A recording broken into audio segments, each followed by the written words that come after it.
Tai kažkada seniai per Kalėdas gavau knygą Sofijos pasaulis. Ir prieš tai aš nieko dar nebuvau skaičius filosofiško. Nieko nežinau, kas tai išvis yra. Ir tada perskaičiau tą knygą ir supratau, kad jinai iš tiesų šiek tiek atspindi ir mano gyvenimą. Ten buvo sudėti visi filosofai, beveik visi, nuo Sokrato ir dar prieš jį buvo kažkoks Demokritas, aš jau neprisimenu, bet jis buvo labai protingas, iki ten mūsų laikų, bet ten labai įdomu. Labai.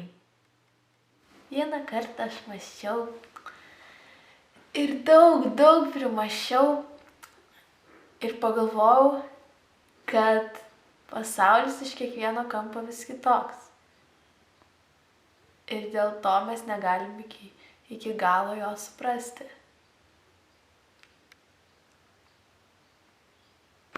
Labą dieną, aš esu reporterė Rožė. Čia mano laida Rožės laida. Sveiki dar kartą. Šiandien gaminsime prasmingą gyvenimą. Čia aš pasižiūrėsiu į savo receptą. Gerai. Pirmiausia, kaip pagrindas yra šeima. Matote, jinai yra tvirta ir viso ko pradžia. Taigi, čia yra mūsų pagrindas. Ir be jo mes nieko nepagamintume. Pirmiausia, dėsime truputį išminties galbūt. Bet ne per daug. Nes per daug išminties irgi negerai. Ir palaukite, kol ji pribręs, nes jeigu žalia, tai gali būti labai nekokia.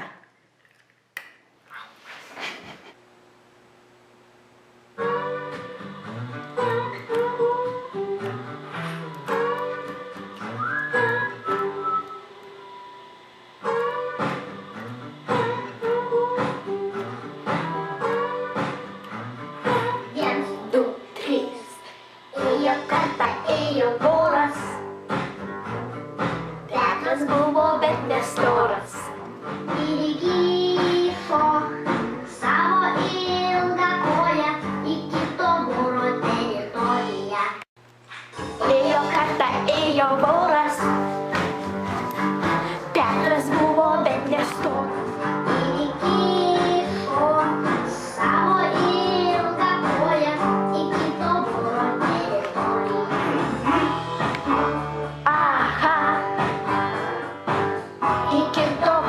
Teritorija. Aha. Tai prasideda istorija. Antradienį sėdėjau pamokoj gamtos ir žmogaus ir mes turim tokią gerą mokytoją. Jinai labai šiaip gera, bet nelabai kreipia dėmesio, kai aš ten užsiimu ne visai pamokiniais dalykais.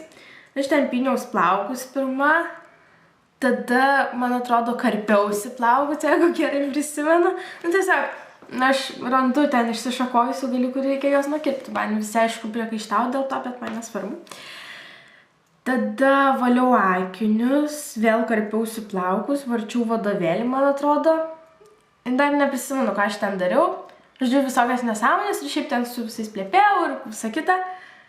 Ir paskui padariau taip. Ir tada jinai atsisuko ir pamatė, kaip aš padariau. Ir, tai pasižiūrėjo tokį savo žvilgsniu. Žinot, kokį visas mokytojas turi tą tokį žvilgsnį. Ir kažkaip po pamokos, man atrodo, ėjau iš pieno baro. Ir taip, jinai mane susitinka. Ir tokia, vaikeli, dabar aš tave prismauksiu. Bet nieko. Nes jinai taip juokai sakė. Tai nieko.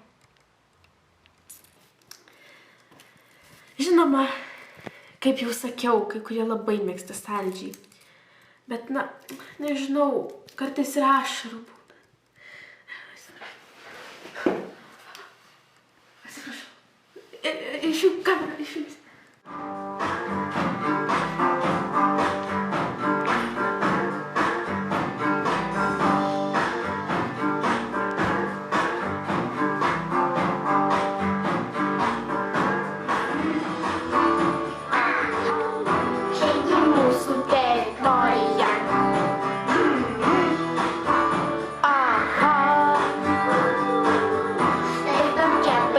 Istorija.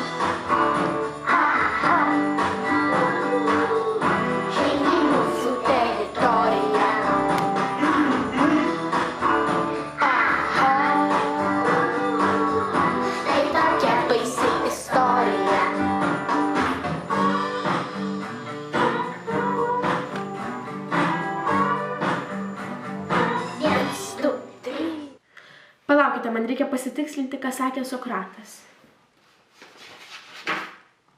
Gerai, viskas aišku. Va, jokių būdų nepasiduokite greitai laimę suteikiančiomis idėjomis.